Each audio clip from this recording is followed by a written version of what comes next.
Okay, welcome back. We are here for more novel bootcamp. We in this program we go all the way from idea to complete finished draft of a brand new novel in 90 days.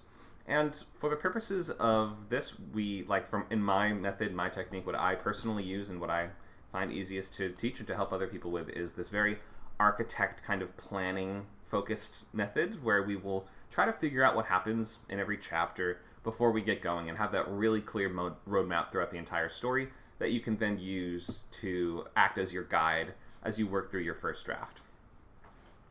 So like all my classes, this one will be very focused on the sense of very precise structuring and spending that extra time up front instead of spending the time at the end adjusting and trying to fix what you have into workable shape. I think that's the way that I do it, and the way that I recommend at least trying it is by doing this, having that clear roadmap. You can always go off of the road if you need to, but having that to always come back to as like your support and your guide throughout the whole writing. So we're in a stage channel. If you want to speak, you can raise that hand by clicking the raise hand button, and then I will have to invite you to the stage, and you'll have to click accept, which you'll see on that green bar. Looks like we have some questions already. Go ahead. Michelle, go ahead. Hi, how are you? Doing good. How are you? I just woke up. Um, I was actually sick a couple of days, and that kind of put me behind on my schedule. But anyway, I have a question. I am working on the sci-fi novel, and it's going really well, except for I got sick for 2 days. Um, but anyway, I have a question. I think it's like the middle of the book, and I instead of like having it completely outlined, I just have um, like one sentence to describe what's going on, and I'm going to have to just write that out and plan that. And but I need like a couple of days of research for each one. But I this part I feel like I'm gonna kind of pants it, but I don't know if that's what I should do. Well, I'm it's thinking maybe ultimately it's. up to you because everyone writes differently and everyone works their own way. I would say Mhm. if the method you're using has gotten you complete books that you're happy with in the past, then whatever you're doing is working. If whatever your method is has not resulted in you finishing books that you're happy with, then whatever you have been doing has not been working. So I would Okay. recommend maybe try something new if what you're doing has not resulted in that output of finished work. And also we have just like designated the first half of the boot camp for just planning and plotting. So if you started your pages now and were just pantsing it, then you could basically start immediately if you wanted to. But I would Okay. recommend really sticking with the program and trying to work out these problems beforehand so that you don't get stuck in the middle, because so often people do get stuck if they just don't know what happens next or like how to connect to the next moment. So I think it will help you finish and help you finish faster and with a better result that you're happier with. But ultimately, you have to find your own kind of path and do what works best.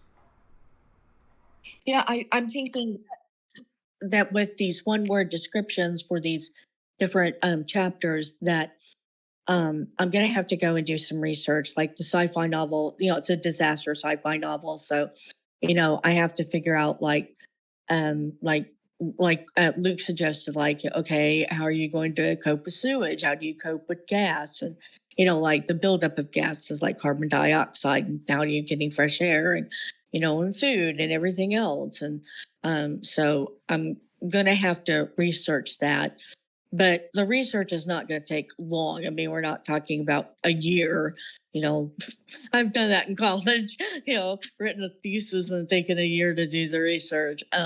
So anyway, I feel like that's I'm going to have to spend a couple days doing research while I'm writing. So, but and that'll help me plan. But I'm just wondering, is that okay? Yeah, sure. You have plenty of time for research and for planning, and if you've already have some plot done, then you have a good head start.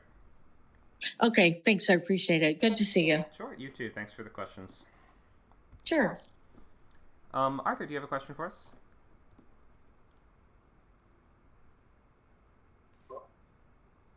Let's see.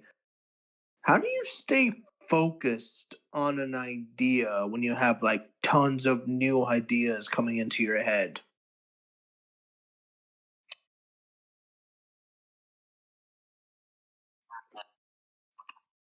let me turn my volume back up. There we go. So when it comes to novels, you have to imagine that the time cost is really significant. Like this is going to take, on the shorter end, several months, like at least 3 to 5 months to write a decent draft of a book for most people. What I would do is set smaller goals for yourself. So I would say, instead of trying to write a 100,000 word book, I'm going to start out with just a short story. And then once I have a couple of those down and I know my process really well and I've finished those and I've moved on to the next one, then maybe I'll write a novella or a novelette or something like that, so you can bite off a little more the next time. So I think that if it turns out that you're losing focus or not able to complete longer works, then you should aim to just figure out what you can reasonably do and what a time frame is that really works for you. And if you lose focus after like 3 weeks or something like that, then maybe you have to pick projects that you can actually complete within 3 weeks, at least to start out, at least to build up your kind of tolerance and skills. I see. Does that make sense? I'm more of a long writer. Like I always write like long novels for some reason. And that explains why I haven't completed any of them. Okay. Well, maybe think of then, if you have a novel that each individual part could be like, a novella essentially, like it would stand on its own, then maybe if you complete just half of your 100,000 words, then you still have something that people could read, that you could share, and that could be part of your portfolio. So maybe break them up into smaller chunks, smaller, more manageable pieces. I see. That would actually work. Cool. I hope that works for you. Thanks for the question. All right.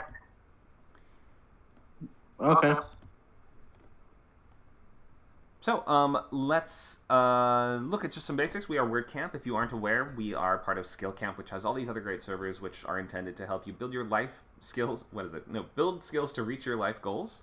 Free and low-cost classes in things like filmmaking, writing for screen, TV, and novels on Script Camp and WordCamp. Script Camp being our main and biggest community. And if you want to join and subscribe to all of our classes, become a subscriber and get access to every event that we do, every class, lab, and workshop, then you can sign up at scriptcamp.net. You can sign up for unlimited membership, which includes access to every lab, every class on every server, not just ScriptCamp, but all of the Skill Camp servers. You also get Video Library, which has recordings of all of our previous events, and huge discounts off consultations and proofreads. You can subscribe yearly for 40% off. So definitely do that if you're interested in persisting beyond just the free opening weeks of any of these classes, because we have, what is this? This is novel outlining, so this is week 0 or week 1, I think, of the novel bootcamp. If you want to go all the way through all 12 or more classes of that bootcamp, God, I think it's like maybe up to 13 or 14 by now, then you will have to be a member. We also have plenty of other classes and events coming up that you can see here. UI design and Discord bot coding on CodeCamp, the 23rd and 27th, both at 7 a.m. Pacific. We have Pilot Bootcamp. That new session starts in just a couple days, April 7th on ScriptCamp, Sundays 10 to noon. And then, wait, is that right? Isn't tomorrow Sunday? I'll double check the date on that one and confirm with you guys. And then we have this class which just started in this time slot, which is 12 to 2 on Saturdays. Novel Bootcamp will go for quite a while, so this is the next few months of this time slot. We also have Advanced Lab and Regular Writers Lab, which meets twice a week, and you can bring your questions, topics that you'd like to hear more about, and up to 5 pages or 1,500 words of your work for more feedback and getting your questions answered. So plenty of events, lots of stuff going on every day. We have swaps, we have readings. Readings are on ScriptCamp, Sundays at 2, Tuesdays at 11, and Saturday 3 a.m. Writer's Voice is prose readings, Saturday 7 p.m. and Thursday 10 a.m., so that's twice a week. And then we have swaps Tuesdays 5 p.m. and Fridays 11 a.m. for scripts. So you can get a script partner, trade with them, and get feedback in just 1 week. That's for pilots, shorts, or features. Just a tiny bit about me. I've not actually had a book published yet, but have written 6 novels, and I'm primarily a screenwriter, a rep screenwriter since 2017. I mostly write horror, thriller, type of movies, action, that sort of stuff, dark comedy. And I teach the boot camps and weekly Writers Lab on Script Camp and have since the start, 2 years now. We have a bunch of free other classes coming up. Fridays at 6. You can see these in this upcoming series are going to be things like Scene Clinic, where we're going to break down sort of the specific mechanics behind scenes from existing movies and what can make our own scenes work better. Theme and dramatic argument on the 17th. Tone and genre the 24th. Victory lap, which is a new topic I'm working on. It's kind of like some movies do where they will, or some stories do, where instead of an epilogue, we sort of just do one more awesome thing. And I think maybe I'll just use that to talk about interesting twists on the third act, or interesting different ideas about how third act can work. Writing pilots on the 7th, and then we have moving forward in that class to story engine and logline on the 13th. Then you can see on Saturdays, we will have a bunch of these free upcoming classes that are going to be in preparation for that novel bootcamp, which is 90 days total, and that starts on the 15th of June. So we are on the way there. You can see that up until then, you have plenty of time to get your concept worked out, to get your structure down. All these things are going to be part of our process of just figuring out what happens in every chapter of the book before we start. With a final outline, we have the final lab in this outline workshop that's going to be on the 1st. And then once we get started in the 90-day novel class, you're going to be assumed to have that outline already done. So this is the outlining part. This whole first half is to figure out your story before we go into writing pages every day, or writing words every day.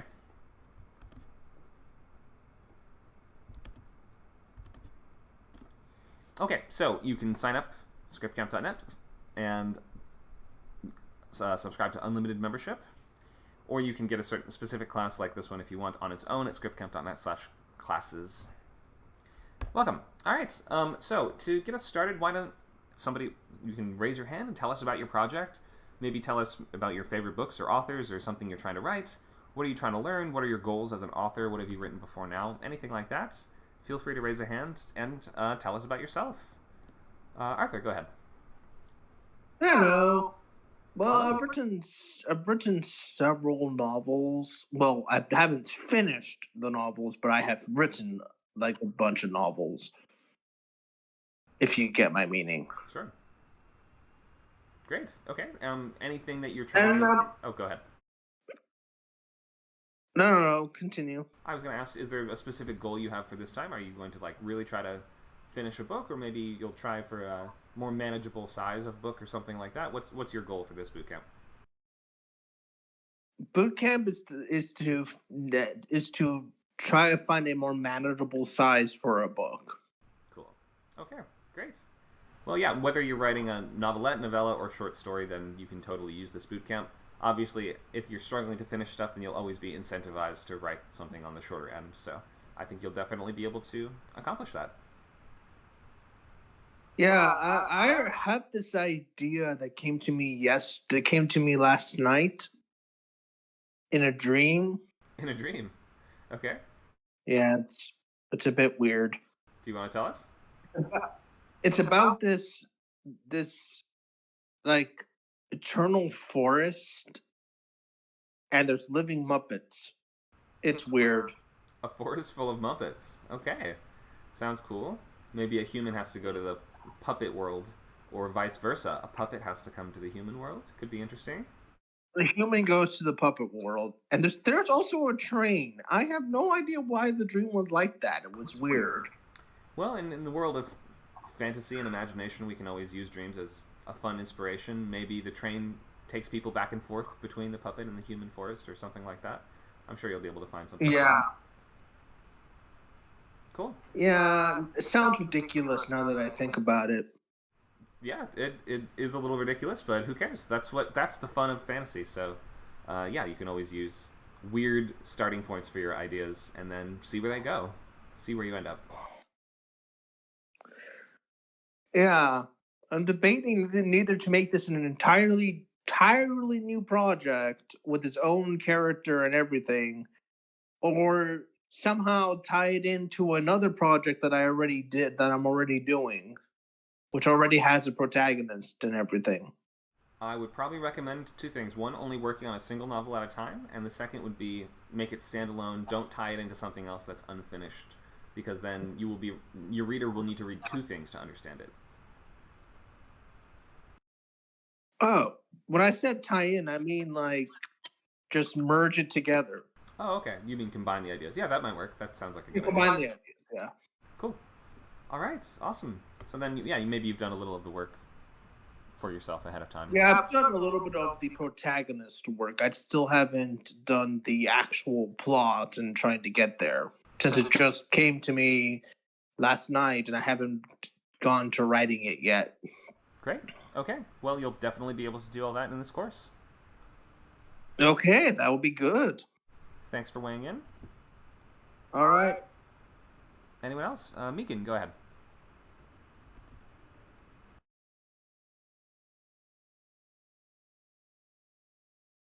Mute. Helps if you unmute. I hear you now. Yeah. So, project I'm working on is the Scooby-Doo meets Jane Austen project. Although I haven't, I'm rethinking some bits on the plot, but basically, I think that my outline technique could certainly be improved, and I've been thinking about character motivation and things like that the last 24 hours to sort of really think about why my protagonist wants to do what she's doing and that kind of thing. So Kind of. I tend to pants, but recently, like the more that I work on my projects, the more I see the value of the outlining process in terms of keeping a thing on track. So that when I go back to the editing stage, I'm not editing out so much shit. Yeah, a book is a lot of words. It's like an average adult book is 100,000 words or around there. So it's hard to hold all that in your head, and it's hard to wing it and stick the landing every time. So you're either going to be the first one that I did was 92,000 words. Oh my! And I'm actually thinking that this one's going to come in at around 70, 75. It's a little shorter. The other one was more 5-act. This is more 3-act. So it should. But I mean, yeah, we'll see. It may end up more 80,000. I don't think it's going to go over 90 though. The way it's sort of progressing. Yeah, I think that's a good way to do it. If you sort of aim for 70, then if you get over it, like 70 is kind of the minimum for most adult categories. There are some that will publish under 70, like romance, for instance. There can thrive in like 50 to 60. I've heard. Not that I publish romance, but in any case, though. Yeah, romance starts at 50, and your max is sort of 90, 100. Right, exactly. If it's epic historical. If it's not either paranormal or historical or one of the subgenres that's going to add a fuck ton of words, if it's sort of just straight romance. So 70K is like a good sort of beach read kind of length to aim for. Yeah, I think so. I think inevitably most of us are going to go over anyway. Yeah, and if you go over, it's no big deal because most books do. Most are a little longer than that. So I've been looking forward to. I've been looking forward to the sort of outline class for this reason because I know I'm never going to get to the level of structure where I'm like, there was 3,627 words in this chapter, and I know this in advance, but I think that there's going to be a lot of benefit to tweaking the outline even more than I have it tweaked. Yeah, you don't have to be as granular as me. And we saw in advanced lab a couple weeks ago that some of our members have even more complicated, like even more detailed kind of like outlining systems than I do. So you got to just find what works best for you, and whatever is getting you to the end of books that you are happy with is working. So you can count. I'm writing about a character that has to do everything in particular colors, and then after seeing some of those outlines and how you've got them color coded, I was feeling sort of that I hadn't done my homework, even though I thought I'd done my homework. Yeah, maybe some good inspiration for your character then. Oh my God, yes. I mean, I can just actually see that character deciding to do the entire spreadsheet fully in colors like that. All right, I will let the next person go. Yeah, thanks for checking in. Anyone else want to speak up and say who you are, what you're trying to accomplish, what you're trying to learn? Michelle, go ahead. Hey, hi again. Well, for this book, it's a disaster sci-fi, and what I'm trying to do is complete the book. make it as good as possible. I'm trying to create some sense of suspense. So I've decided what I'm going to do is I'm going to have like short novels explaining it's a gamma ray burst, explaining where the gamma ray burst is to my audience. And I found a new gamma ray burst that I didn't have to make up. Um, and um, and it's fairly close to us. But don't worry, it's not going to hit us. But not in my book. My book, it's going to hit us. Um, so, but what are your goals as a writer? To finish my books and to get published. Um, what have I written before now? I started writing on my romance novel, and then I got really stuck. Favorite books, authors, and genres. I tend to be in the sci-fi space, but I have gravitated to romance, um, and I found that purple prose is not for me. Um, yeah, that's it. But do you have any questions for me that maybe what I should be doing?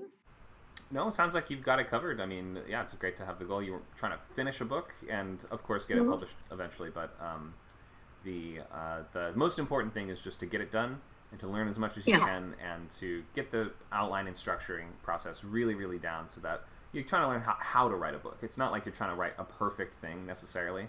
You're trying to teach right. yourself how to write a book.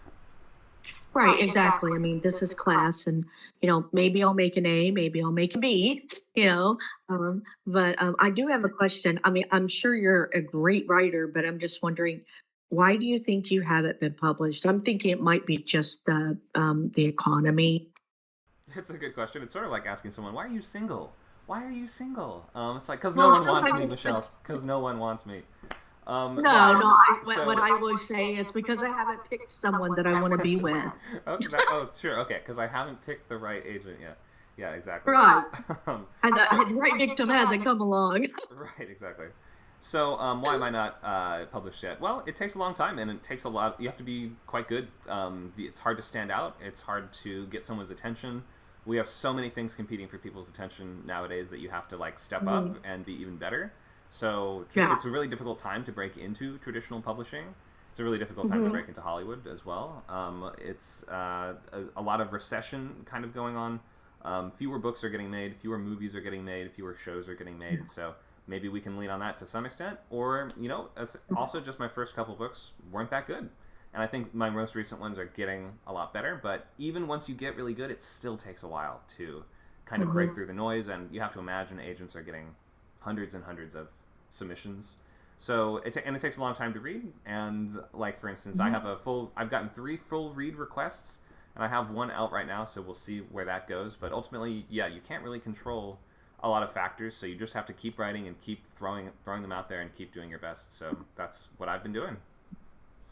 I guess I was just thinking that you have a degree in this and you're out in Hollywood. Maybe, I'm thinking that, well, you're much better connected and your degree is in something that's much more oriented than say mine.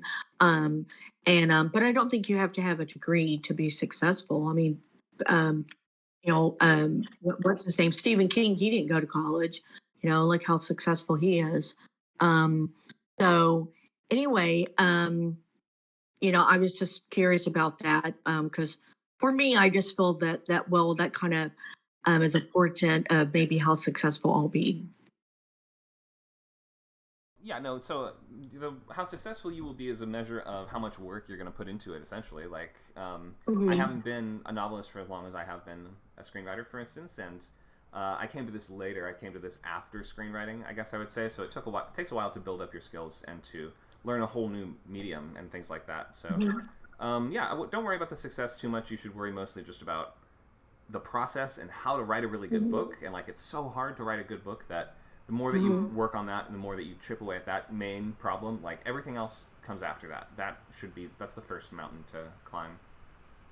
Yeah, I really appreciate that, and thank you for letting me ask my questions. Sure. Thanks for asking. Mhm. All right. Looks like we have one more from JR. Hello. Hi, JR. You want to tell us about yourself? Any goals that you have? Well, my goals is to now that I'm done with like writing all the like drafts of like two novels, one short story and one feature screenplay. I'm focusing on like which ones to like focus on mostly to get published or like made or sold. And I've noticed that one of the best things I can do is to like draw some of the scenes or like something for the projects myself, like get a better idea of it, so I can get a better idea of like for a scene or something, but also just like to illustrate what this character is or like what this scene here is supposed to be. So like when I'm writing it, I can get a better feeling for it. And I feel like that if you can draw your own stuff, you can get more like recognition by other people because like you can both draw, you can both write, and you can also draw your own stuff. That's admirable. I agree. But And you can always do comics if the like for instance, most novels don't have illustrations, but if you can write your own and publish your own comics, then you are you have a huge advantage. yeah, well, what I'm talking about right now, it's not like comic books, they're more like novels. But like, yeah, I would say like would just be like a good idea to like also be good at like drawing and like pick up like how does this character supposed to look like? Can you draw like one of the best scenes? Like just so like people like know like what is you're going for.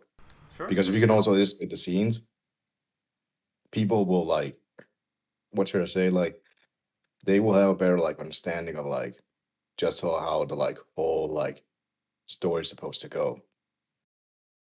You get what I'm saying? Yeah, for sure. Yeah, it can only help you to be able to have those different skills to realize the project in different sort of means. If one of them is visual, then yeah, you can make a lookbook. You can make all kinds of stuff that can help the project out.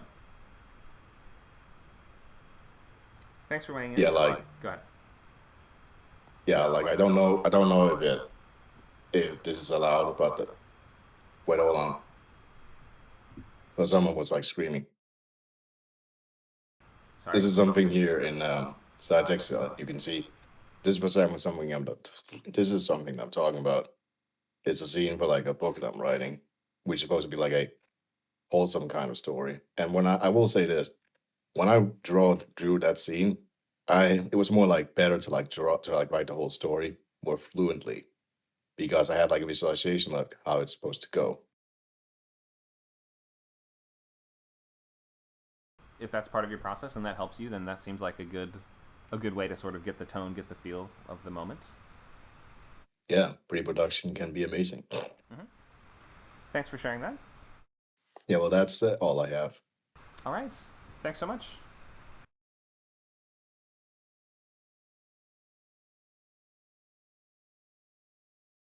Let's keep going. So, thank you for everyone who introduced themselves.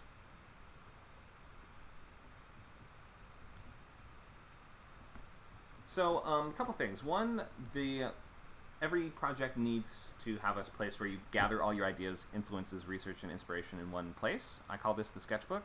You don't actually have to do sketches, unlike JR, unless you really want to. But this is going to be something you can quite easily make, and you can make it right now. So let's just do it now if you haven't yet for your project. So go ahead and make a blank new Google Doc where you're going to keep and organize all your ideas, questions, and notes for this project as you continue to develop it. There's not really a template for this sort of thing. You're going to put all of your ideas, research, lines of dialogue you think of, ideas for characters, and things that could happen in the plot. Anything else that you need in there, you just want to keep all in one place. And a couple things that you're going to want to just be thinking of right now are going to be things like title, genre, and comps. Title being something that can change as it goes on. It's okay if you don't have the perfect title right away. But genre is going to be telling us try to pick just 2 genres max. Don't give us like 10 genres, but pick 2 different genres that you think maybe can go together and describe what you're doing, or just one. One is fine as well. And then we have comps, which are telling us it's like that book meets that other book. And that's to help us kind of assess what your goals are, what you're going for, what the tone is of the experience that you're trying to create. And also tells us kind of about the subject matter and like what is possible in the world that you've created. So obviously if you're doing a big epic adventure, you would want to pick Lord of the Rings if it had fantasy elements. But if it doesn't have fantasy elements, you probably would want to pick something that doesn't communicate what you're going for in that story. So choose your comps carefully. You can come up with a bunch of potential ideas for comps, and you don't have to have you don't immediately need to settle on 2 definitive ones. But ultimately, you're going to try to boil it down to just 2 of them. And some agents do ask for this when you submit to them. So, title, genre, and comps are your first things to be thinking of. I want to make something that's kind of like blank, kind of like Jurassic Park. Okay, maybe pick Jurassic Park as one of your comps and pick your genre as, sci-fi thriller, something like that. So what we're doing is working on story concept and logline today. So to begin with, we kind of just have to ask, what is the book that you're trying to write about? Narrative, usually the way we frame a narrative is going to be in terms of a character that's trying to accomplish some kind of overall goal. And books obviously can branch off of that and be much more complicated and have all kinds of subplots and digressions and other things that movies and TV shows can't always have. We can have a bigger ensemble. You can have more abstracted or internal goals or things like this, but really, we like to watch stories about characters trying to accomplish stuff for the most part. And what we're writing in this class is also commercial fiction. So in literary fiction, maybe you don't really need as strong of a driving force or motivating goal for your character. But in commercial fiction, it's a little bit more mass market entertainment. We like to write about characters pursuing goals using interesting tactics and with interesting results that kind of tell us something about life or the world or things like that, right? But we don't have to spell out those themes and what we're saying about the world. We're kind of trying to show those themes and those dramatic arguments through watching characters do cool stuff. So that's the kind of book we're focusing on in this course. If you really want to write, a transcendental meditation on koi fish in a pond, and the ways that they move and inspire you and make you think of the stars or things like that, there are different, very meditative other literary genres that you can explore. There's nothing wrong with doing that, but we're going to be focusing on, 3-act structure, character trying to do things sort of stories in terms of instruction. And you can totally write a, commercial mainstream fiction book about koi fish. It's just that it would have to be about a koi fish trying to do a thing. So, story concept and logline will be most of our focus today, and we touched on sketchbook, and we will look a little bit at things like characters and story worlds. Plotting and story beats, chapters and scenes, we will also get a bit into, but we won't belabor that today, because we mostly want to talk about, at the start of the process, we're mostly focused on story concept and logline. Because before you go on to try to create something, it's helpful to know what you're trying to create. It's the picture on the front of the Lego set. And if the Lego set doesn't have a picture on it, and it's just a bunch of pieces, then you could arrange it into a dragon, or you can arrange it into a spaceship, or you can arrange it into, a big puddle of interlinked, non-related pieces, or some bizarre shape. But it's helpful to set that goal for yourself so you can tell how close to the mark you came and maybe what to do differently next time. If you're just winging it and just trying random stuff every time, it's hard to tell what you're improving and what you're working towards. So that's why I always emphasize this very regimented, straightforward method. So a logline is going to be that one sentence that boils down, what is your story about? So who's the protagonist? What do they want? What are they trying to accomplish? Even if those goals are sort of more internal or more long-term than a movie or TV show could be. We don't have, in terms of a movie, it's really helpful to understand the sense of scope or walls around the story. And in terms of books, if you have that, you can include that. If your whole book takes place at one concert or something like that over one weekend. There's so many literary books that are just 2 couples at a barbecue over the course of one weekend, discuss the American dream and get sad, basically. A lot of plays are just 2 couples at a party or whatever like that, right? So if you have some kind of framing like that, then you can use that. But a book doesn't necessarily always need that, right? We might understand it to be a little bit more it's more like a season of TV than it is a short story. A movie's more like a short story or like a chapter, whereas a whole novel can be 50 hours of entertainment. It can be many, many different stories, and it can have a lot of different intertwining subplots. There's not even really a limit on how many you can exactly have. But in any case, a logline should generally communicate what you're trying to, what is the thing that you are trying to use to entertain the audience in the story. Who are we watching, trying to do what?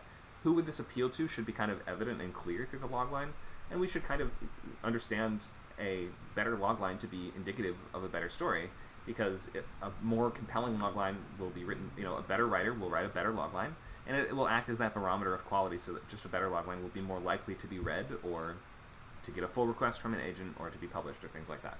Almost every agent asks for a logline nowadays. So I recommend, even though books can go off of this beaten track quite a bit, still try, if you don't know where to start, just try starting with this. When or after the inciting incident, so the first thing that occurs, or not the very first thing that happens, but the thing that sets the story in motion and disrupts your character's normal status quo of their life, an adjective protagonist must conflict before stakes. You don't always need to clarify that sense of this takes place all within 1 week or 1 day or whatever as much. But it's still helpful to have that sense of adjective protagonist. Who does the protagonist start the story as? And this might reflect traits that they're going to be trying to change as the story goes on. Maybe it reflects some unique tactic they use or some limitation that applies to them or something like this, but it's just what makes this character unique and what connects them to the events of this story, so that I understand that they will be uniquely tested by the events that they go through, and they will be sort of forced to change in some way. Stories are usually the study of characters changing, characters making choices and being forced to do things they don't want to do, and we chase them up a tree into these miserable situations, and then you throw rocks at them until finally they realize how they need to change and they can climb down at the end. Or the rocks knock them out of the tree and they fall out and die, and then you have a tragedy, right? Because they refused to make the change that they need to. Oh look, the lighting became nice and even. Thanks. So this is the basic logline template. You don't always have to use that, but you can start there. So if you don't know what else to do, try just taking a swing at your logline with that. We're looking for stakes that are high, generally. Life and death, love, friendship, revenge, things like this, in a way that fits your genre, so you don't have to make it life and death if it's a middle grade LGBT romance. You don't need to artificially add crazy stakes that don't need to be there. They can make sense for the world that they are in. You should just know your niche, and you should know how the sort of book that you're writing generally works and the sort of thing that the readers are reading for, and the level of kind of danger, stakes, or consequences that they would expect in their story. So, you know, modern, fun, beach read rom-com is usually not going to be about life and death. It's going to be about finding the perfect person for you. Whereas a crime thriller could very much be about revenge, life and death, and things like this, and are not really going to be about, you know, which date you're going to choose at the end of the day. You could do a crime rom-com if you wanted to. A crime-com? Crime rom-com? Crom-com? So, your stories... So this is a slide from my screenwriting presentation. So let's look at the differences here. So in a commercial screenplay logline, we're looking for things that are visual and dynamic and about people doing things. They imply that the protagonist is going to be tracking their goals through action and through tangible objectives, and should imply that strong level of urgency and immediacy. Do books have to do all these things as well? Not really as much. We don't need stories to be visual, as this is not a visual medium. You're more likely to get a movie deal based on your book if it feels more like a movie and is a little bit more visual and dynamic and about people fundamentally doing things. So you can think about it in that way, that if you're trying to write the kind of thing that would become a movie, then you should also be doing things that movies do with your book. You don't have to write something that would be perfect for a movie, though. You can write you can very much write that, you know, two couples at a barbecue think about stuff and reminisce about their lives can be a top-selling book. It would be tricky to pull that off as a compelling feature film, especially looking at the kinds of movies that get made nowadays. You are more likely to get, for instance, a high-concept thriller made as a screenwriter nowadays, more so than you are a dense drama or something like that, or even a comedy. God forbid, feature comedies are kind of dead as heck right now. So your story does not strictly have to follow all these things, but if you are looking for that mass market, big commercial movie appeal that would get a big movie deal, then I would do things that movies are also doing. What are we looking for, though? What are book readers still looking for, even though these are not movies? Well, some element of the familiar mixed with something fresh and unique. That almost always can make someone kind of say, oh, I see what that would be. I understand what that would be. I'd be excited for that. That's what we can kind of define as the hook. It's like you might imagine that your reader has read or seen a million of these types of stories before, so now how are we going to get them to check this one out? If you just tell them, well, it's like all those other ones that you've seen. Oh, it's like a military guy kind of espionage thriller, like a Tom Clancy book. Does that sound like something you have to go spend $16 on at the store? Like you have to check that one out? Not really. I mean, but if you have some element of the unfamiliar or the twist. Oh, it's like a Tom Clancy book, but the main character is a time traveler. Okay, I'm starting to see an element of the familiar and an element of the strange. something I know mixed with some flavor or some approach or some different style or POV or something that I haven't exactly seen before, right? It's a slasher story, but the killer in this one is a baby, right? Like, or is a haunted pinata, or I don't know, whatever you want to do. Like, we're when it comes to things like horror and thriller, this being my specialty, I have to comment on that the hook is almost always going to be the threat. So you have to know your genre well enough to know what the hook could kind of be. Like in romance, for instance, it's going to come down to that dynamic between the characters. Like, in this, we could say, oh, it's just like all the other romance books. Oh, but no, it's not exactly like that. This is a scuba diver romance between, two rival scuba diving instructors that lead different companies and are head-to-head enemies to lovers scuba diver romance. That is a high concept pitch. Somebody sell that right now. You could probably sell that.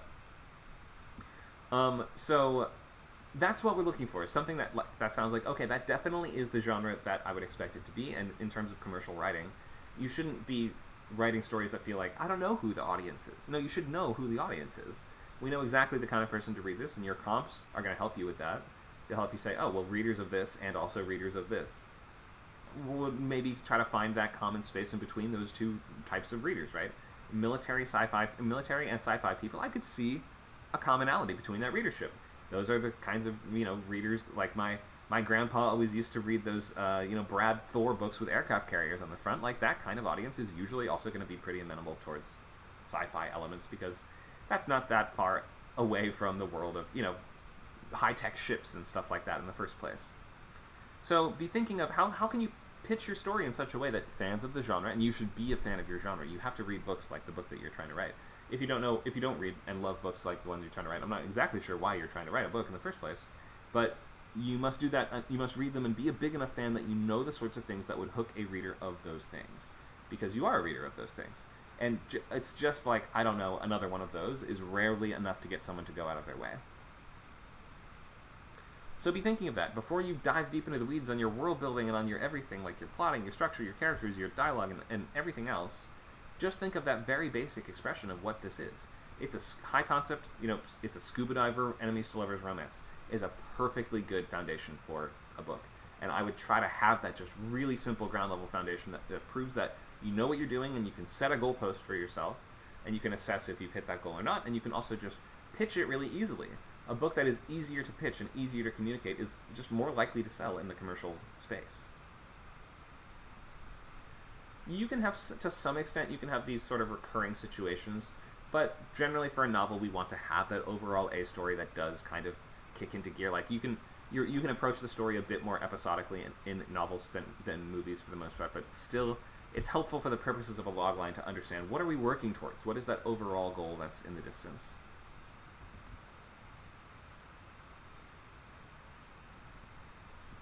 Okay, so think of sense of irony, new or different point of view, some variation or interesting mashup of familiar elements, some different genre that you're mixing in that we haven't seen that exact mix before, a different protagonist, different age, gender, ability level of protagonist than we normally see in that specific role.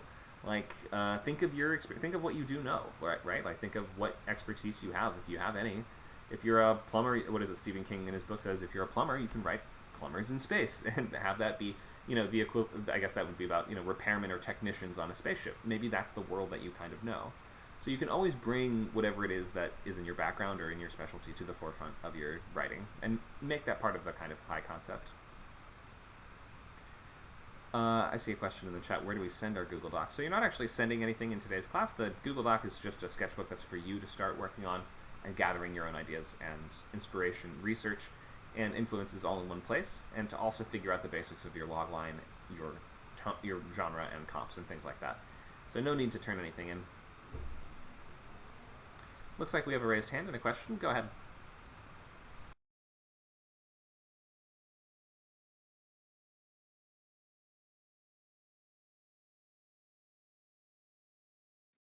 Hi. Okay, so with my sci-fi novel, I'm not sure how it's gonna stand out. Um, you know, um, I do like this genre, and but I've mostly watched apocalyptic movies. I haven't read any apocalyptic fiction. But I wanted to write this as a novel and not as a screenplay. Um, anyway, I'm not sure how to make mine stand out. I don't know. I mean, if I was walking by, the book stacks like in the grocery store and I saw this, I would immediately look at it and say, "Oh, yeah, okay." And I'd spend the however much it cost, as long as it wasn't over $30, and and I'd spend that and I'd buy it. But I'm not too sure how I would get you or anybody else out there to spend the money on my apocalyptic fiction novel. Okay, good question. So, what would make you buy it if you saw it in a bookstore? What would convince you? Well, I love sci-fi and disasters, but now I also love romance, and there's a little bit of romance in here. The president gets married to his girlfriend. Um, so I get the disaster makes him realize that, well, okay, I'm gonna get to survive in the bunker, and I want her to be with me, and I want to have little presidents. you Okay. know, and anyway, there's a little bit of romance in there, but they've already known each other. They're just gonna tie the knot and have kids. Anyway, but what would make me buy it is like the back page or the back cover talking about how scientists discover that a gamma ray burst is going to hit the earth, and they have to work with the government and figure out how many people can survive, and et cetera. That'd make me want to read it. I would just feel like, oh, that sounds great. I've got to read about this, and this is going to be really great. I'm going to sit down with my tea for a couple of hours every day and just read over this. It's going to be great entertainment. Okay, so So is it that's the novelty of the situation? You're saying you haven't read another book about that scenario before, or have you? yeah, I have it. Okay. Like if like when I watched The Day After Tomorrow, it was a B movie all the way, but I loved it, and it's very popular. The same thing with Core and what was the other disaster movie about a comet at the same time? Oh, Armageddon, and there was another one. Deep Impact. Yeah, Deep Impact. I actually like Deep Impact better. And but I love all those movies, and I like the novelty. I like that each one of them is a apocalyptic fiction disaster, and um and some of them are sci-fi, and I love them. They're each a little different, but I don't know, something about me. I just like seeing that a disaster is happening and people survive it. Right. That's what I like. So a gamma ray. I've never read or seen a story about a gamma burst from the sun or something like that. So I think there is a bit of novelty there. There's not like a definitive famous story about that I know of. Maybe there is some sci-fi book about it, but not like someone that everybody knows. So you have if the hook is your situation, then you have to think of like, well, how would they handle this? Like, what is fun or different about the way that this situation would play out, as opposed to how any other disaster story would play out. So then maybe you could ask, like, what is the response, or who's the point of view that I'm taking? Who would be the person that has to deal with or fix this situation? If you think of a story like San Andreas was a movie from like 2016 or 2017 with The Rock. Oh, I loved it. Yeah, it's Right. great. So you can take many different perspectives on something as big as a disaster, right? You could have hundreds of different characters. We could have somebody on the ground being affected by the disaster. You could have the main characters be the leadership in Washington or whatever, trying to deal with the macro part of the like handling the problem on a large scale. That movie, who was the main character? He was a rescue pilot. That was kind of the hook of that story, right? Is the main character's specific point of view and his way that he explored or dealt with the situation. So think of like who is your point of view, and you can use that as your hook as well. It can be like, is it the only person that could fix a problem like this? I don't know how you deal with a gamma ray, so you have to tell me. Like, I don't know the answers. Well, I mean, I've read up on it, and I mean, I learned just a little bit about this in college, and how the idea came to me was that in my I forgot what it's called, but it's basically a survey of different governmental structures. So comparing democracy to fascism and communism, etc. And at the end, we had to watch this film about a gamma ray burst hitting the Earth. And then we had to write a paper based on the governmental system that we would pick, how it would survive it. And believe it or not, lots of people picked fascism and communism, and I picked democracy. And I wrote my paper on, the basics of um, how at least America would survive. I couldn't really address too much like China and India, but that's going to have to be addressed in my book. So I came up with the idea then, but it was a paper, and then later on when I began writing, I thought maybe I could turn that into a novel. You definitely But could, yeah. um, Go ahead. the scientists who discover the gamma ray burst, there are three astrophysicists whose specialty is to study black holes and how they form, and then how they affect space around it, etc. And they're the ones that discover it. And they're in Hawaii, and then they have to alert the government about an ELE, an extinction level event. And that's when the government shows up the next day and talks to them and wants to know everything. And then they have to, be silent about it. They can't go to the media. And then the president shows up, and then the president wants them to go into NORAD and stay with them. And but he doesn't tell them how long. And it turns out to be, oh, we're staying here, period. End of our lives. So we're never leaving, because you would be an information risk, and we need you to help tell us exactly how this is going to affect us. Okay, so it seems like a lot of different things you have to kind of figure out what your hook is. Like, what is fun and different about this story? It might be the protagonist and his specific way of or his or her specific way of dealing with the problem. If your protagonist is the president, for instance, and this is all about, the story about how does somebody fix the problem of the gamma ray burst from that macro, really high level, maybe that's the kind of hook for your story. You mentioned there's a romance in it. Maybe you want to bring that to the center a little more and make that the hook of the story. That could always be as well, right? Like, you can use that to make the story stand out and say, this is not only the story of how they saved the world from the gamma ray, but it's also the story of how they found the perfect, through this disaster became close with the perfect person, or something like that. Maybe imagine what would be on the cover, right? Is it two people kissing in front of a big explosion in the background, or something like that? That would kind of say this is like a romance focused plot that takes place within this disaster scenario. You don't have to do that, though. If you want to focus more on the technical aspects of it, or the dealing with the problem, then maybe you might think, what are those measures that they're going to have to take, and how is that going to be different than any other disaster evacuation? Well, what do they have to do besides just get in a bunker? Well, and that's part of it, though, is that if this becomes a worldwide survival, and they essentially create a series of arcs around the world where people are selected to go in. So I'm using a little bit of what was used in um, Deep Impact, where certain people were picked, and then people were not picked. Like, if you're on death row, you're going to be put to sleep. You're going to be, but not put to sleep, but you're going to receive your lethal injection. You get one appeal, and it's like within 6 months, and that's it. And if you're found guilty, you're going to get your lethal injection right away. We're not going to let you sit for 30 years on death row, because we need those resources. So those societal things change. And but it isn't that, like in that movie, like everybody over 55, nobody was picked unless they were like a Nobel Prize winner or something like that. But so it is basically going to be about the world trying to survive this, technology being used to that, and the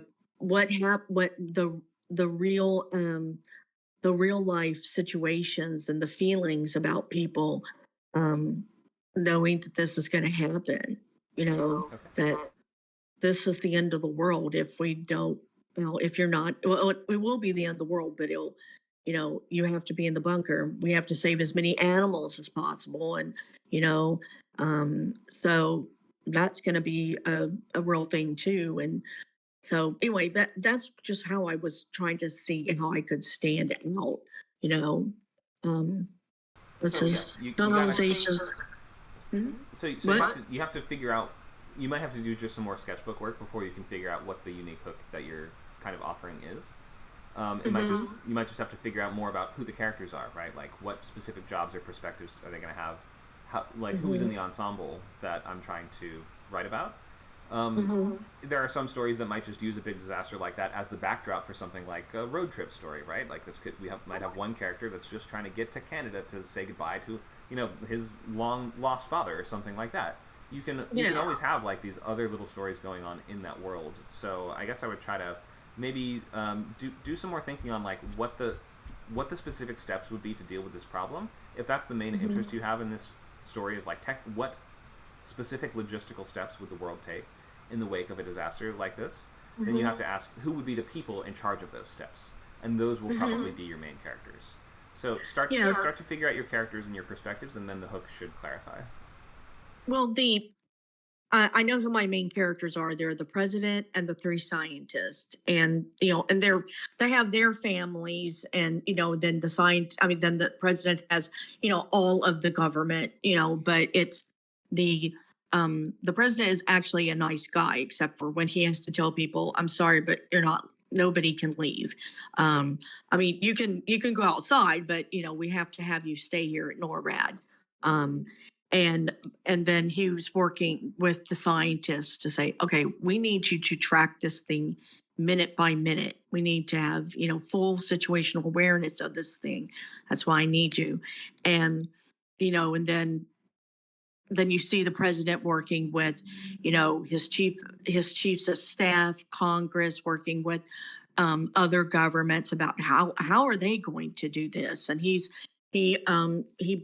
basically opens up the borders to everyone, and like tells like the Palestinians, come live here, and basically all the oppressed groups like the Uyghurs, come to America and we will save you, because he doesn't want like any one group to be destroyed or killed off. So in that sense, he's a really great guy.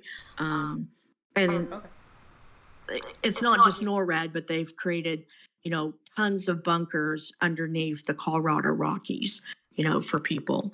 So anyway, those are kind of like the B stories of the backdrop for like what's going on personally. Okay, yeah, seems like you have a good start. You just need to fill out your sketchbook more and figure out who those other perspectives or characters would be, like what they want. Once those scientists, for instance, once they report the problem, what do they have to still do? Are they going to be in charge of helping prevent further disasters too?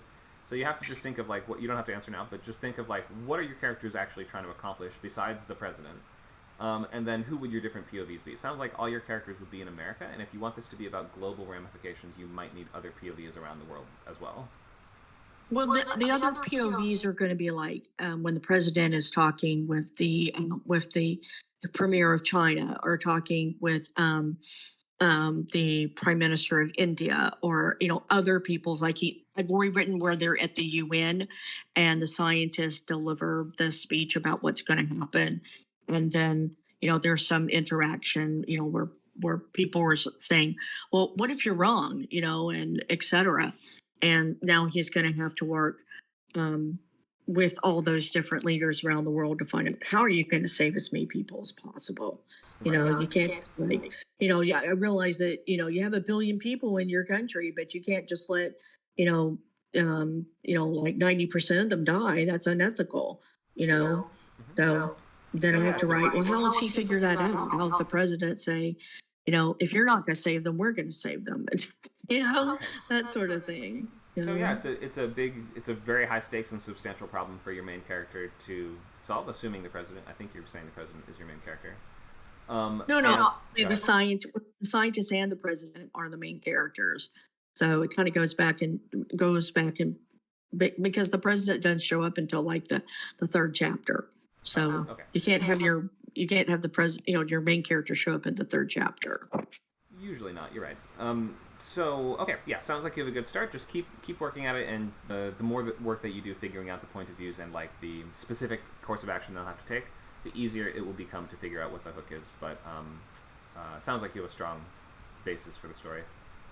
Thanks, I appreciate it. Sure, thank you. Okay, let's do a couple more slides, then I see another hand raised. I will call on you in just a moment. So let me just finish up with the logline stuff. So you can get feedback on your logline today if you have one that you think is going to be ready to show or share. You don't have to have one if you don't. It's totally fine. We have many more weeks of this outline workshop coming up. But soon I would try to work out something. I mean, these are loglines of my movies. These are not exactly book loglines. Maybe I should show a book logline instead. So yeah, let's bring out the. So I'll show you. Yeah, why don't we just look at the sketchbook for my current book, which is called Bookbinder, which I have 14,000 words written on. Started about a week and a half ago. I write 2,000 words a day as my kind of going rate. So this is what I try to include in my sketchbooks. We have title, genre, historical, dark fantasy, and we have word count, goal, 80,000 words. We have comps, Oppenheimer meets Call of Cthulhu. When the disciple, so wait, hang on. This is the logline I ended up with is actually here. When a disgraced Austrian professor discovers a sorceress cult taking over the fragile governments of post-World War I Europe, he must create a cult of his own, an ally with a dark eldritch god to stop them. So this is a story about what if the evil cult were the good guys? Or essentially, what if we had to make another evil cult to fight the first evil cult? That's the hook, and that's the fun of it. We're in the world of kind of Lovecraftian dark fantasy, so classic kind of like 1920s Lovecraft era. The world of eldritch ancient forces awakening that have these human cults that sort of ally with them for these twisted powers and things like this. And our hook is that we're taking the, normally what would be the villainous perspective, the people that make a cult, and we're making them the heroes. I have a kind of potential trilogy, just titles written up, though I don't go into them in detail, but the titles would be Bookbinder, Page Ripper, and Inkblood. And then we have the tense and point of view, past tense, third limited, and we have our main points of view. So we have 3 main characters in 3 different colors, and then also the color just for throwaway point of views, which I will use throughout. So in the scene cards, you will obviously lay out the plot in much more detail. For the sketchbook, you don't need to know all that yet. You're just writing down whatever comes to your mind. So I wrote down just ideas of what could happen in the first couple books. You know, generally the first book is about this guy. He tries to do this thing and accomplishes this goal by the end. Book 2 would be about his kid. And then the third book, I'm not sure who the perspective of it would be yet, but you can kind of just come up with very broad ideas. You can write about the tone and the comps. This is useful to have a paragraph on this. In this case, I decided that I wanted to write dark academia, cosmic horror, but with big action sequences straight out of a pulp comic. So think of things like Hellboy, Penny Dreadful, and that kind of like Guillermo del Toro world of like over-the-top like comic book-ish eldritch horror. But with like that kind of Christopher Nolan sense of gravitas and like that Oppenheimer kind of level of intensity and high stakes, and like that sense that the whole world is hanging in the balance and things like this. So I kind of try to use that first couple paragraphs just to remind yourself of what you're trying to write. In the next pages, I usually go into a bit of a summary, and that just tells us basically, like, it's kind of like the just raw beats of the story in about 5-6 paragraphs, and just try to figure out generally what happens. And then you can go into more detail on things like the characters, little profiles on each of them, profiles on the side characters. Then you can start figuring out your own villains and all the other people in the world too. And then we can start figuring out the plot beats underneath that, and you can later transplant that directly into your next document, which becomes your story beats and then scene cards. You have research as well, so I have a big research section. This is set in the 1920s, Vienna mostly, so I had to do a lot of, we have pictures and links. We have all kinds of background information, links to other books, nonfiction books, pictures of various monsters and characters that would exist in this world, stuff about the context of the historical era, so on pre-war Vienna. We have a bunch of sequences from a memoir and nonfiction books. And basically anything else, notes and other people's thoughts. So that's about 30 pages for my sketchbook by the time I'm more or less starting to wrap it up, but a sketchbook never really needs to be fully wrapped up. Ultimately, that is the kind of stuff you're trying to make, but just you can focus for right now on title, genre, word count, comps, and logline.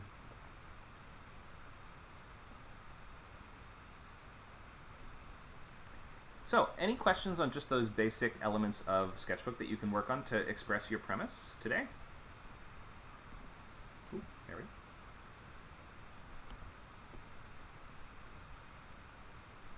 Mario says the hook is kind of fighting fire with fire. Yeah, exactly. A comp would be League of Extraordinary Gentlemen. Right. That's in that same sort of like, yeah, like Victorian and early, Edwardian horror, but with that action movie kind of feel to it. Only monsters can fight monsters. Yeah, exactly. That's kind of the question of the story. All right. Does everyone feel like they know how to kind of think of the basics of their book? And any questions about that? I'll take any raised hands. Go ahead, Mario.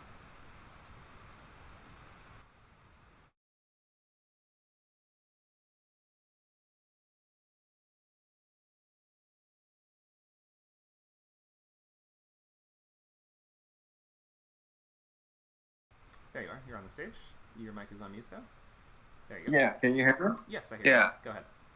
So this is the continuation of the last time I offered this, which is it's like the Duke of Monte Cristo meets Wheel of Time. The person who's the chosen one is actually the person who killed off the main character's family and stole the chosen one destiny from them.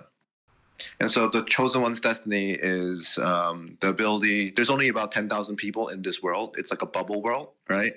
Okay. And the chosen one gets to control the main mechanics, whether or not the bubble can expand or contract. It's basically king me, right? And so he's tasked to protect the chosen one, to pass the gauntlet to become, the actual chosen one and get the key and like the whole MacGuffin stuff. And so he has to choose between the fate of his world and revenge. And that's the kind of the main stranger factor kind of hook of it. It's still really up in the air, right? I added the new part I added was there's only like 15,000 people in the kingdom. There's only everyone has a job. Conflict. If there's conflict, that literally kills the ecosystem. Like you can't have war, or else it's too little people to have war. Right. Yeah. So that kind of drives the tension. Like he wants to he wants to kill this guy. Like but it could start a faction war as well. And so that's part of the kind of hook, I think. Okay, so his personal conflicts get in the way of his, I guess. Conflict gets in the way of conflict. Right.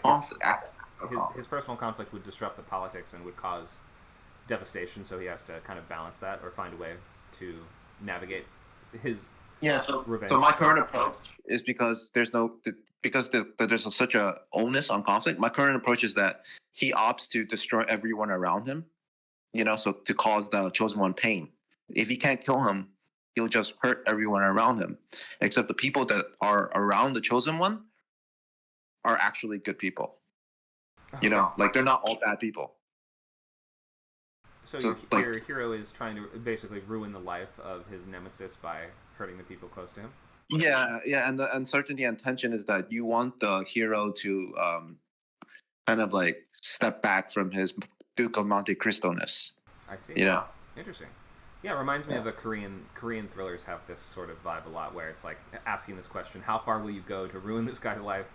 Because he ruined your life, so now you have to ruin his life, basically, and then through ruin his life. Yeah, this is exactly.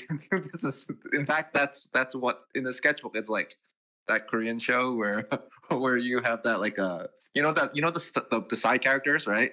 They're evil, but they're like not evil. They're always a redemption. They're like the North Korea of South Korean shows. That's the whole gist. Yeah.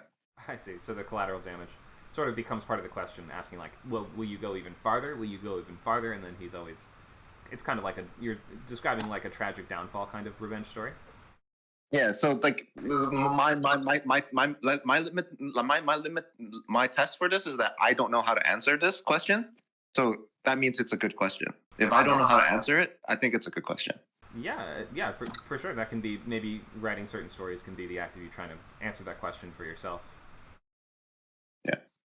Thanks for sharing. Did you have a logline you want to feedback on, or did you just want to share the basics like that? The logline is what I did from before, which is what happens if the chosen chosen one is the murder of your family, and revenge kills the world. Yeah, that's about it. That's pretty much the logline. So that's more like a tagline than a logline. For a logline, there's certain just like info that I would try to include, and I would try to be a little more specific. So don't address it like direct address to the reader, like what happens when blank and blank. I would focus more on the events of the story and like what gets the story started. So, yeah. So okay. So let me get the thing. So let me see. So the incident would be when the main character is tasked to guard the chosen one. He realizes that I don't like doing this full sentence. The inciting incident is just like him being tasked to guard the chosen one, and then the consequence is that if he protects the chosen one gets to become king. But if he fails, but if he actually completes the revenge, the world suffers greatly. That's about it. Revenge for what? Like, Wouldn't that be the inciting incident? So normally we would start, if you're doing a revenge story, you start with the thing that the character's trying to get revenge for. So when blank and blank people murder his family or something like that, right? So maybe start there. That's too early though. Like that doesn't, like, the log line informs kind of the start of the story, right? Like how it begins, or how it kind of like is it are you seeing log line as in it attracts the purchaser log line, or the log line that helps me write the story? It's kind of both. That's the tricky thing, is that like it does both of those things. It's part of the marketing for the story in the first place, and also it sort of tells us where certain things are happening in the narrative. So you can use it as a foundation for outlining as well. So I would think, are you saying it's too early, as in like the thing that he wants revenge for happened before the story started? Yeah. So it happens before, and it works better if he realizes that the person he's guarding is the one that killed his family. Okay, so is that the inciting incident? Yeah, that's inciting. When he's already guarding him, but then he realizes that this person is the same person who kills his family. So when I wouldn't phrase it as realizes. I would phrase it as when he discovers, or something like that, because that sounds more active. Realizes is like, oh, duh. Like, but discovers is he finds new information that helps him come to that conclusion, right? Yeah. So when he discovers that the charge he's supposed to guard, or something like that, is actually the person that murdered his family, a blank and blank must do blank to get revenge, before or else blank, something like that. Maybe if that's your inciting incident, you can definitely start there. So think of like, what is that thing that gets the story going? It's that discovery, it sounds like. Yeah. Oh, the main character sets out to ruin his life, but then he falls in love with his daughter. Yeah, there you go. Oh, okay. So he falls in love with his daughter, and that's going to sort of complicate the revenge. I see. You may not need the falling in love with the daughter in the log line necessarily, unless is that just like a thing that happens along the way, or is that the main focus of the story? Is that like at the very forefront, do you think? It's probably not the main forefront. If the genre is basically a revenge story, so it's revenge porn, so it should just be the turmoil between. It should just be the turmoil, like when he it should just be like he has to choose between honor and duty and revenge. So try not to frame it around a choice, because a choice is just an internal thing that just a character is grappling with. Perhaps that's in like the subtext of the story, but don't say they must choose. Say it's better to say what they do choose, and then say they must. Make it sound like a difficult and challenging uphill kind of battle that they need to face, right?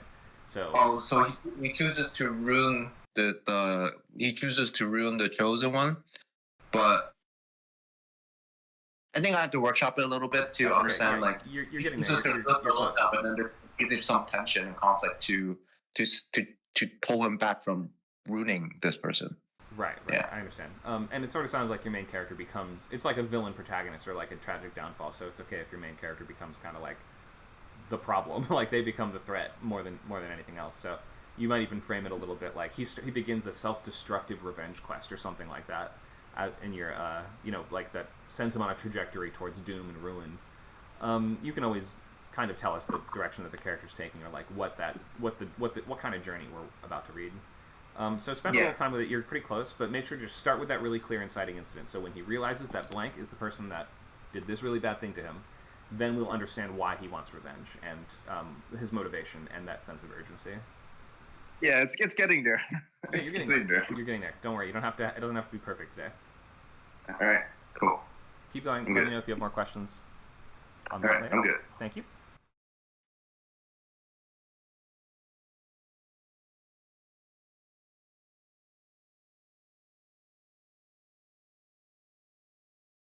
Let's just use that to transition into anyone share your story concept. Feel free to ask questions, pitch your book, ask if what you have works. Maybe try to get something into logline form. It doesn't have to be great today. Ask whatever questions you want. Go ahead, Arthur. Yeah, I posted my logline in the chat. Okay, great. So let's take a look. Can you And start? I kind of spiced it up a bit because it was originally kind of bare bones, but this one is a little bit better. Okay, why don't you read it for us?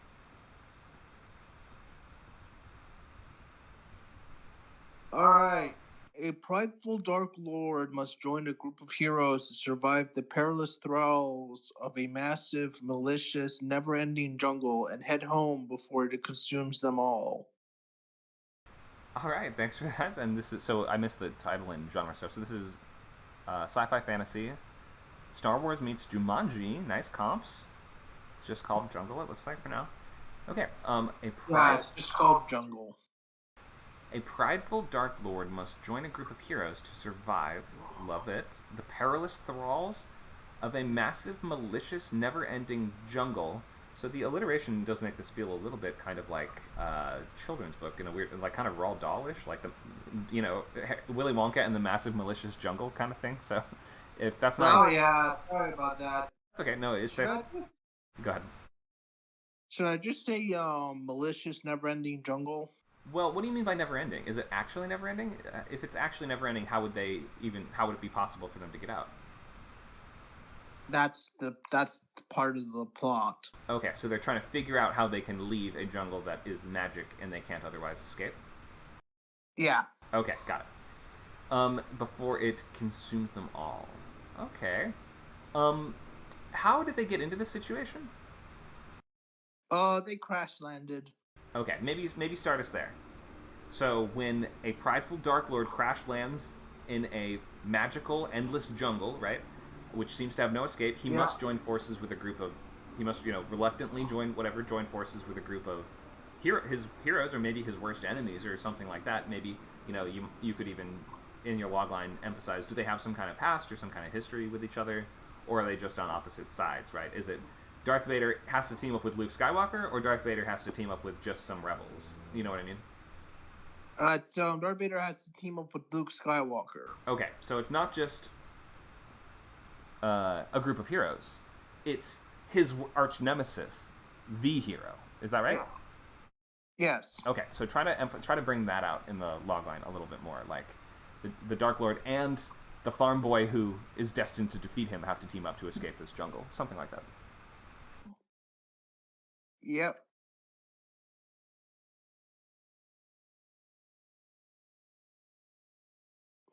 So in terms of Jumanji, are you picking that just because it's kind of like a comedy about characters in the jungle trying to survive?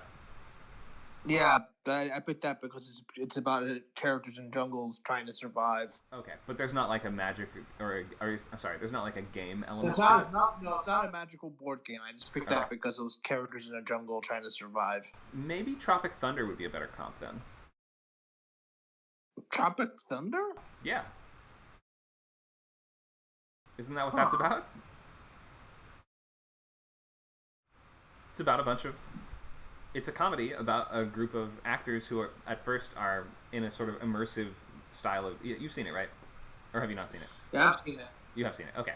So yeah, the actors are in a sort of immersive war movie shoot type scenario, but then it becomes an actual survival scenario, and they need to work together to get out of this. So characters that are sort of a joke need to like become competent or become serious in order to survive, right? So maybe that could work as a comp. Just an idea.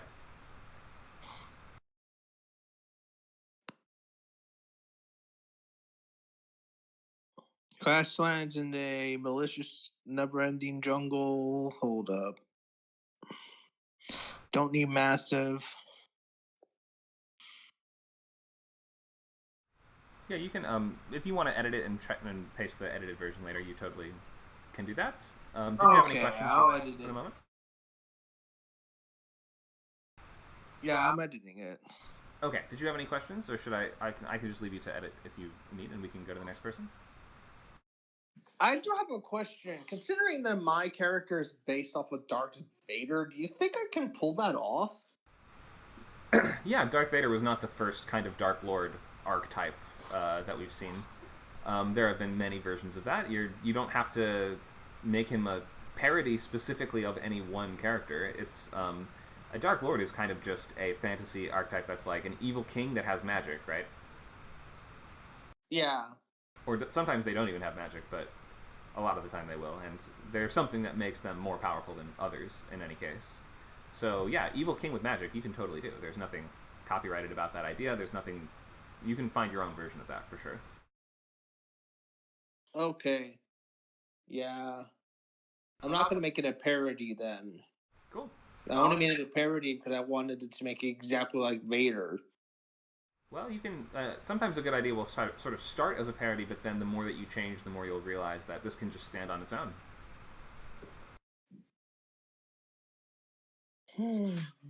Okay, so keep working on the logline. Let me know if you have an update for us later. Yeah, I got it. All right, thank you.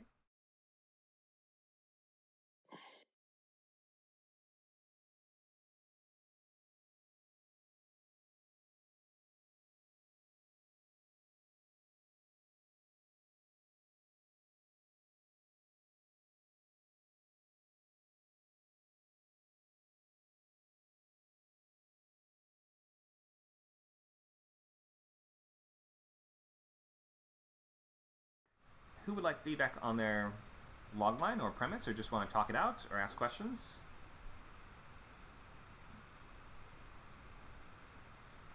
We could always do a bunch of slides on structure. It's like the teacher saying, we could always do a bunch of homework if you don't want to ask any questions. Just kidding. I like structure. I don't think of it as homework. Hopefully you like structure as well. Okay, anyone else want to go over their idea or raise a hand, ask a question? Feel free to do so.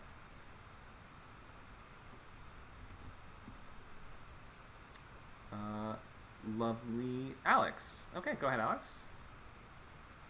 So what if you plan to write your book from the end to the beginning? How would planning work out like that then? From the If end. that makes sense. No, can you explain what you mean by that?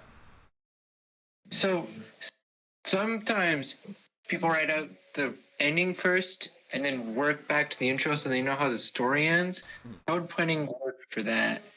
Oh, sure, you can totally do that. I would say if that comes naturally to you, you can do that. You don't have to force yourself to do that. If you don't have a good ending in mind, it doesn't mean you can't plot the story. But having a good ending in mind does a couple things. One, it's going to tell you sort of like where the characters need to end up. Well, I guess it depends. If the ending you have in mind, is it like the finale or is it like the epilogue? Do you have like a final battle in mind, or are you saying you have like the sort of you know where things end up and like you know how the world has changed as a result of the story? Maybe you can tell us what you mean exactly. I think it's more like the second one where the world where how the story but not like no big final battle yet. Okay. So if it's the way that you want the character or the world to have changed, then you're going to know where they need to end up. Then you need to ask yourself, what would be the obstacles? Like you can do it that way. You can do this like an algebra problem, right? Like you can either have x at the end, or you have like you can either solve for x, solve for y, or you can whatever however algebra works. God, I'm not a math guy, but in any case, yeah, you can do this where you have the ending. You have x plus y equals 97. So if you start with 97, now you have to ask, what would be the most interesting character to go through that journey? Who would have the most to grow or the most to change in order for them to end up where I wanted them to be? So if you're like, I want to write a story about somebody, quitting an addiction, they're getting over an addiction or something like that, then you might have to ask, okay, who would have the most trouble with that addiction? Is it going to be a rock star who just has this big break? That's pretty hard for them to manage all those things like those temptations. So you might ask, who has the most difficult or ironic journey to go through there? What would be those big obstacles that they would have to overcome? And what would be those barriers that they would have to break through in order to make that change, right? We might imagine for somebody getting over an addiction, they might have to hit some kind of rock bottom, which you can imagine would be their all is lost moment. Then you start to think of, okay, I would maybe frame that around the loss of a central relationship, which all is lost is almost always tied to that central relationship. So by having a strong understanding of 3-act structure, you can definitely start with a climax and then sort of layer obstacles in the way in order for you to reverse engineer who would be the character that would struggle and suffer the most to have to get to that end result. That's how I would go about it. Thanks.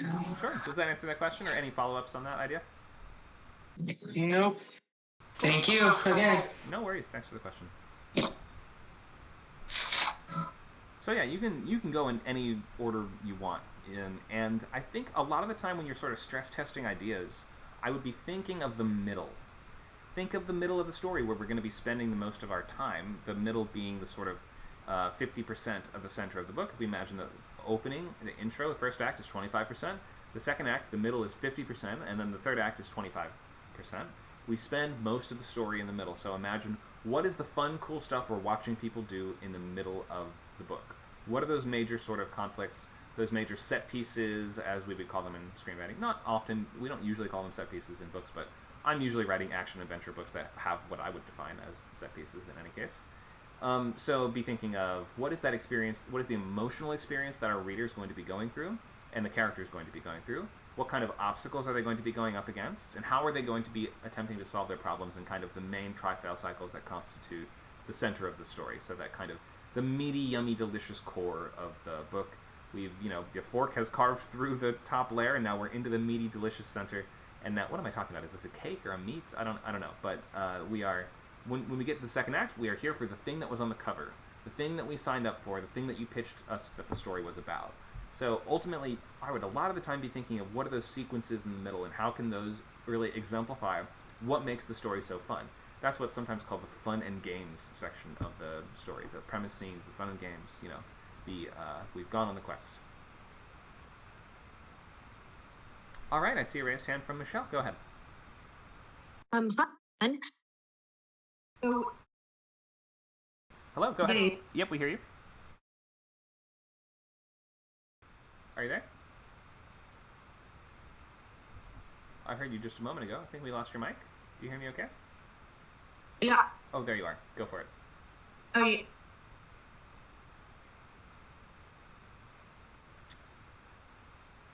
I think we've lost it again. Maybe try reconnecting or joining on a different device.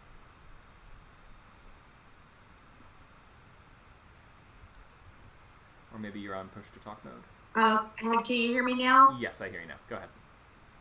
I have a question about, my first question though is about every time I disconnect, I have to go to voice and I have to click on voice activity to make it active instead of it being automatic. I don't know what's going on. Maybe someone can tell me how to fix that. But my question about writing, oh God. Okay, it was about how to make the mid of the story interesting, and it was no, I've forgotten it. Oh God. Okay, that's I feel really bad. That's okay. We can talk about that general idea if you want. So, how do you come up with premise scenes? Is that what you're asking?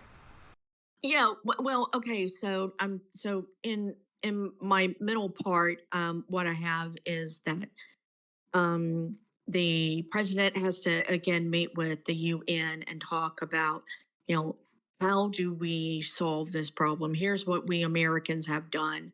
We need to have an honest talk about what you're doing and how you're going to save your people, and how do we need to help you, on problems that you have. And please don't just say, "Oh, we've got it all solved," when you don't.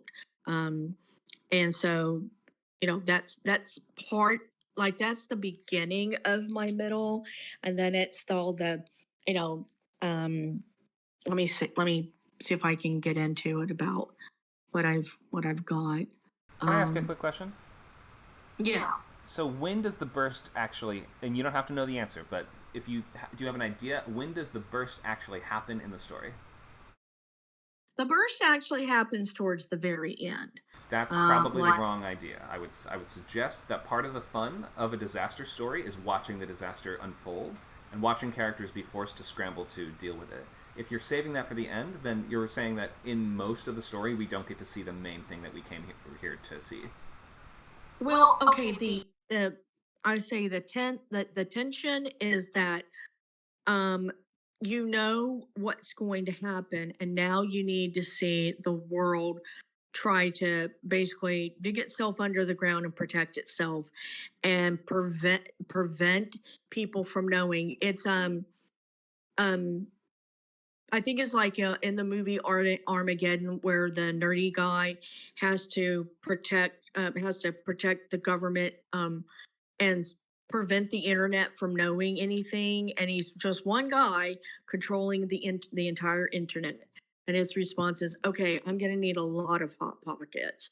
So he's one guy trying to keep the public from knowing, and that's part of the tension. And this is also part of the tension. Is I've got reporters, trying to figure out what's going on, and they're just being blocked by this, and they keep trying to figure out what's going on, and people begin asking questions online, like, "Hey, what's going on with the government? Why is the president and the UN meeting in secret? These usually those things are filmed and broadcast, and nobody can see them. What's going on?" And then you have the scientists who are keeping the government, you know, um, informed, and they're saying, "All right, you want a minute by minute update of where this gamma ray burst is going to be and when it's going to hit us," and all those calculations are changing, all the time. Where, oh my God, this is happening quicker than we thought, and it's going to hit here.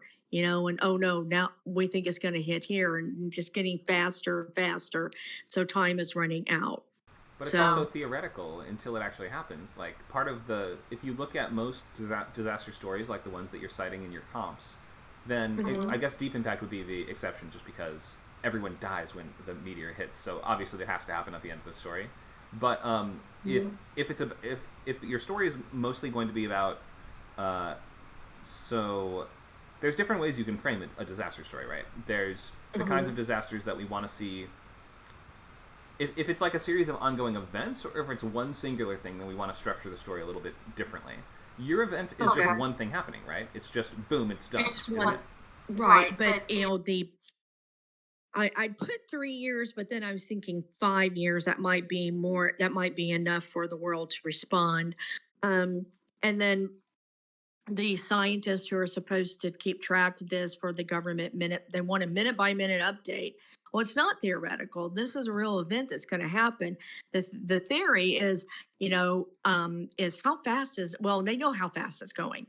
But dark matter is manipulating where it's going to end up, and it's going to end up on the earth.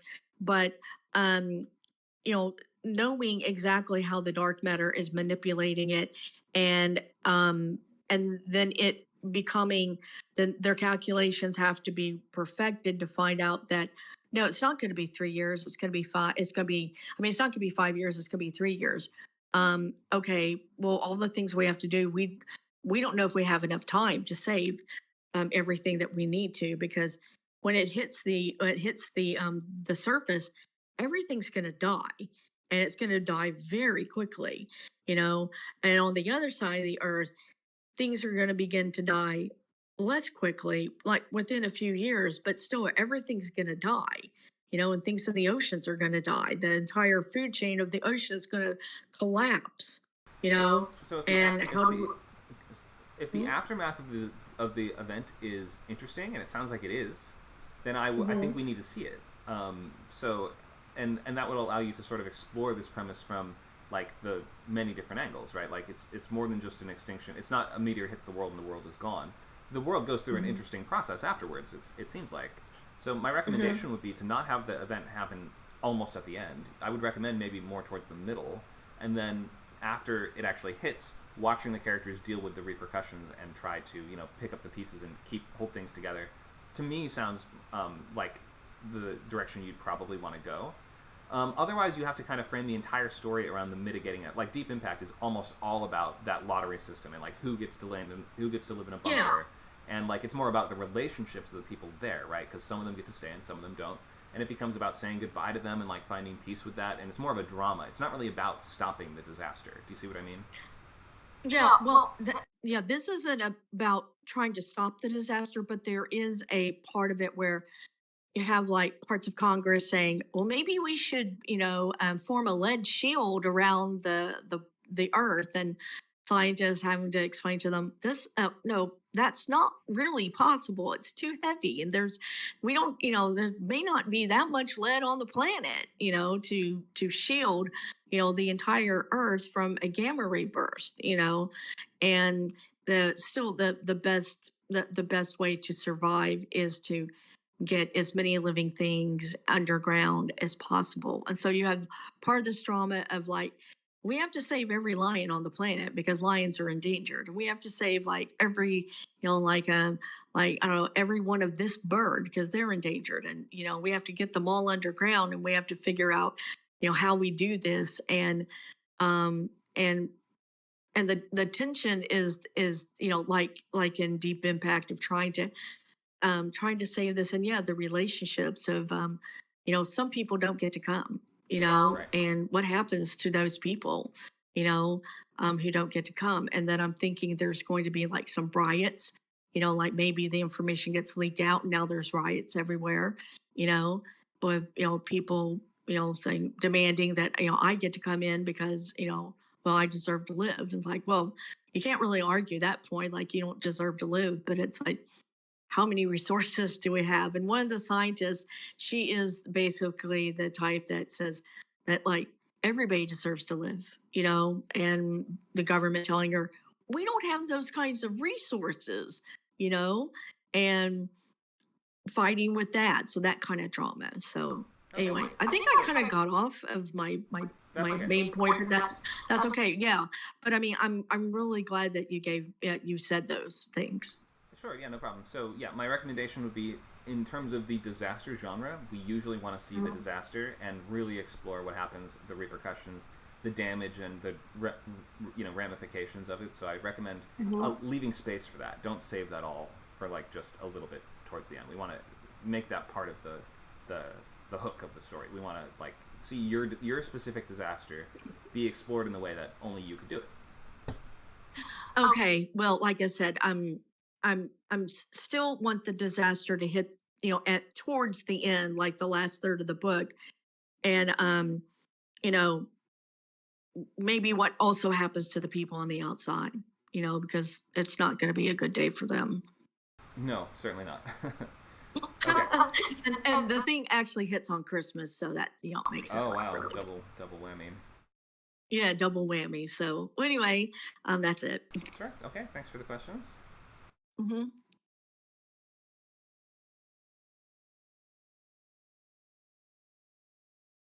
Okay. So, anyone else want to workshop their book idea?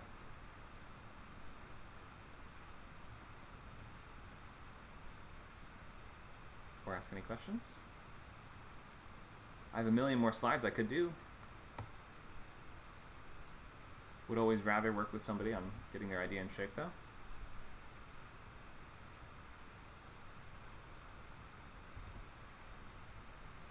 Okay, I don't see any other comments or hands raised, so I guess we will just do slides. Oh, people are just leaving. Nacho, help. Everyone's leaving. Let me bring up the goals for next time, just in case everybody leaves. So next time the goal is finish your logline. You're going to try to, if you can, expand that into a full sentence for the beginning, middle, and an end. You don't have to think of it as specifically a logline for each section or anything like that, but you're just trying to sum up what would be happening in the main points of this. This is going to be due next week, so on the 11th. Try dive also into a novel or short story and start reading. You're going to be reading ideally something in your same kind of world, the same sort of genre space that you're writing in right now, or that you're thinking of writing in. So you will be reading books similar to the one you would like to do. Or you can pick a short story, a novelette, or novella, or something on the shorter end. And every week we will ask what have you, not only about your progress and your updates, but also what have you read lately. And we will ask what you would like to share from things you've been reading. So it's not a quiz or a test, just what did you read, what did you like, what did you notice, what did you learn, stuff like this.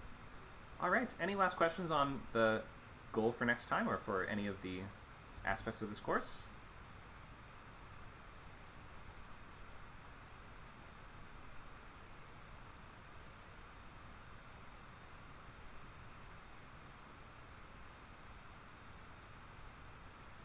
Okay, we can just wrap up early then.